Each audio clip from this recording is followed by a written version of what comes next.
hoje ao Congresso a proposta de orçamento do Já ano está que vem. valendo o salário mínimo de R$ 1.621. R$ 1.621. E o aumento real foi muito baixo, né? Enquanto muita gente discute apenas o número do salário mínimo em 2026, algo bem mais silencioso está acontecendo no fundo da economia brasileira. Não é um anúncio oficial, não é um discurso político e não aparece nos destaques do noticiário diário, mas está presente nas decisões que pessoas físicas, empresários e empresas estão tomando agora. Quando o novo valor do salário mínimo é divulgado, a primeira reação costuma ser imediata. Quanto vai aumentar? Quem será beneficiado? E se isso resolve ou não o problema? Só que o salário mínimo nunca age sozinho. Ele sempre vem acompanhado de outros fatores que impressionam ou aliviam o orçamento real. E é exatamente aí que começa uma conversa que quase nunca é feita por inteiro. Porque, ao mesmo tempo em que o piso nacional é reajustado, o país entra em uma fase decisiva de mudança tributária, com novas regras de cobrança, com novas exigências fiscais e um ambiente de transição que exige adaptação. Essas duas coisas não acontecem em mundos separados. Elas se encontram no mesmo lugar, no custo de produzir, no custo de empregar e no custo de permanecer operando dentro de um determinado sistema. E é nesse ponto que surge uma terceira variável, ainda mais discreta, a comparação. Comparação entre ambientes econômicos, comparação entre sistemas tributários e comparação entre o custo de ficar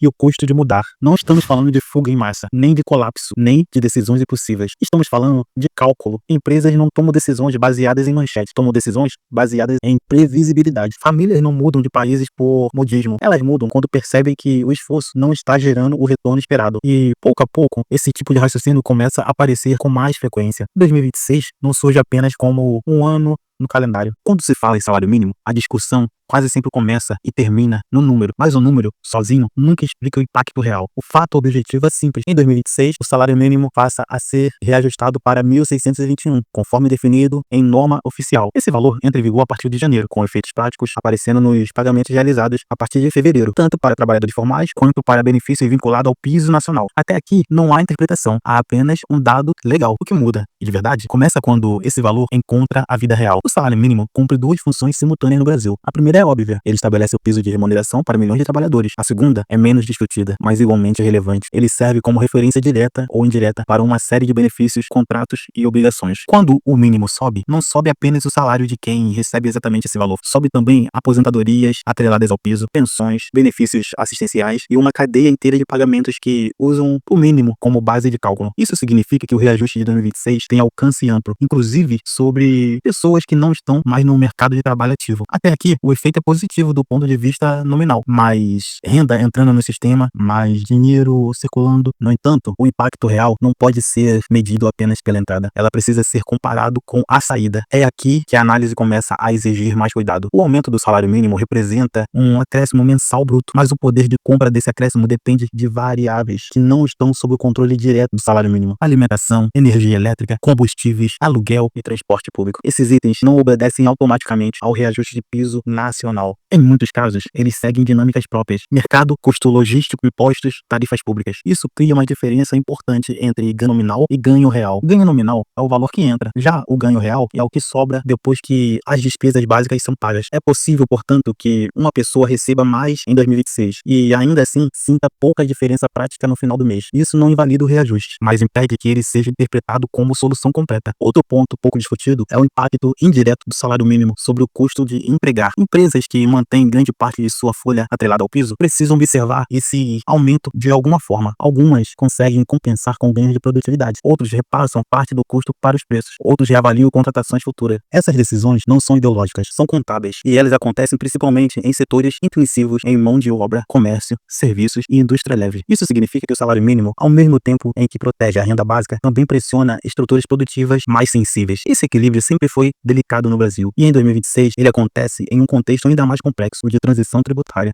A estrutura de preços, a carga tributária indireta ou os custos sistêmicos da economia. Outro aspecto relevante do poder de compra é a previsibilidade. Quanto as pessoas sabem quanto vão receber, mas não conseguem prever quanto vão gastar. O consumo tende a se tornar mais defensivo. Isso afeta decisões simples, como compras parceladas, e decisões maiores, como mudança de moradia ou investimento em educação. Essa postura defensiva aparece com mais frequência em ambientes de incerteza econômica, e é justamente esse ambiente que começa a se desenhar quando múltiplas variáveis se movem ao mesmo tempo. Salário, imposto, imposto, regras fiscais e custos de conformidade. Por isso, ao discutir ganho nominal versus poder de compra, é fundamental entender que o salário mínimo não atua isoladamente. Ele conversa com todo o sistema econômico. E em 2026, esse sistema passa por ajustes importantes. O reajuste do piso salarial acontece ao mesmo tempo em que o país inicia uma transição tributária e enfrenta desafios persistentes de custo de vida. Isso não invalida o aumento, mas exige uma leitura mais madura sobre seus limites. O verdadeiro ganho para o trabalhador não está apenas no valor recebido, mas na capacidade de planejar, consumir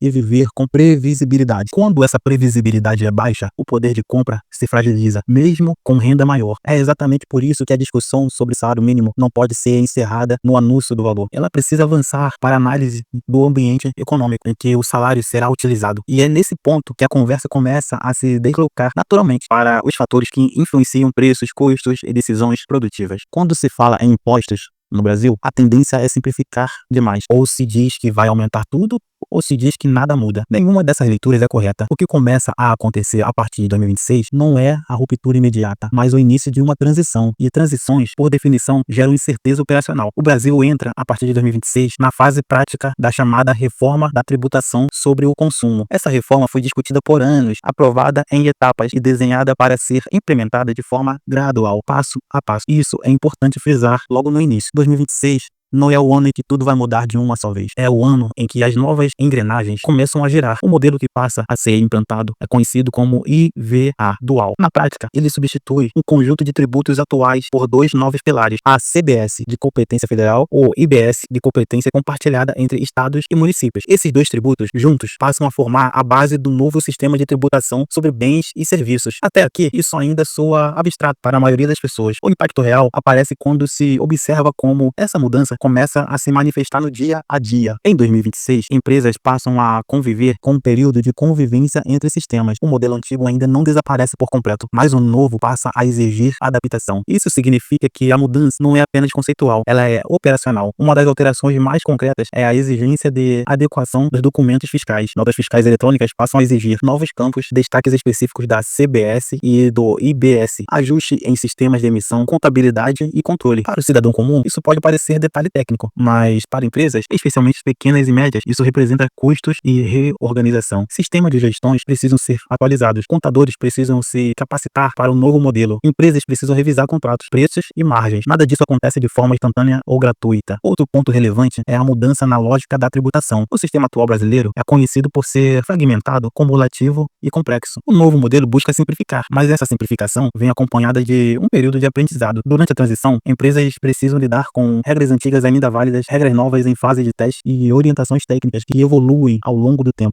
Quando se olha para tudo que foi analisado até aqui, fica claro que não estamos diante de um evento isolado. O salário mínimo de 2026 não é apenas um número reajustado em lei. A transição tributária não é apenas uma mudança técnica. E o interesse crescente por alternativas regionais como o Paraguai não é um movimento aleatório. Esses elementos fazem parte de um mesmo contexto. Um contexto em que renda, custo, previsibilidade passam a ser avaliados com mais atenção. Não porque as pessoas mudaram, mas porque o ambiente mudou. Em momentos assim, as decisões mais importantes não são tomadas no calor do debate público. Elas são tomadas com cautela, no planejamento de médio e longo prazo. O que se observa de forma objetiva é que 2026 marca um ponto de reflexão. Reflexão sobre como o trabalho é remunerado, como o consumo é tributado e como o ambiente econômico responde a quem produz. Isso não define o futuro do Brasil, mas revela como o presente está sendo interpretado. O Brasil continua sendo o centro das decisões, continua sendo o principal mercado, continua sendo o ponto de referência. E é justamente por isso que esses debates importam. Países que se levam a sério não evitam comparações, não fogem de ajustes e não transformam escolhas técnicas em disputas emocionais. Eles observam, avaliam e corrigem. Nada do que foi discutido aqui aponta para uma ruptura imediata. Não há respostas definitivas, não há caminhos únicos. Há sim sinais de que decisões estão sendo revistas, de que estruturas estão sendo reorganizadas, de que o planejamento voltou a ser prioridade. E entender esses sinais é muito mais produtivo do que reagir apenas a manchetes. Este vídeo não encerra o assunto, ele abre uma